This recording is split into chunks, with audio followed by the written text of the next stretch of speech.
Bonjour à tous et bienvenue pour un nouveau tutoriel de WPTut.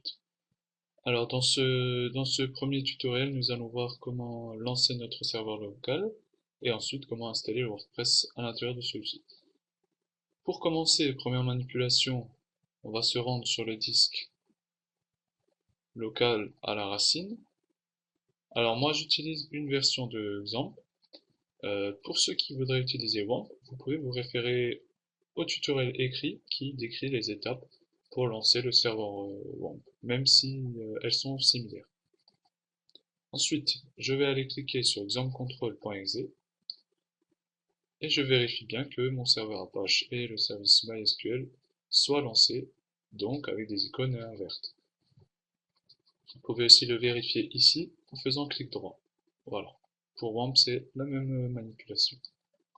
Ensuite, il va falloir décompresser WordPress à l'intérieur du dossier web. www dans WAMP, ici c'est htdoc. Et je vais décompresser mon WordPress. Donc là, j'ai mon dossier avec WordPress à l'intérieur. Je vais le prendre en entier. Alors, ce dossier est déjà décompressé. Pour ceux qui n'auraient pas encore décompressé et qui ne sont pas sûrs de la manipulation, vous pouvez vous aussi vous référer au tutoriel écrit qui est présent sur le site. Je copie-colle, je déplace tout simplement, et je vais renommer en WPTut.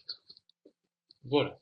Ensuite, je vais devoir créer ma base de données. Donc je vais cliquer sur le contrôle panel et cliquer sur admin pour me rendre sur localhost slash phpMyAdmin. Ensuite je vais taper root. Pas de mot de passe si c'est votre première utilisation, un mot de passe puisque moi je l'avais changé.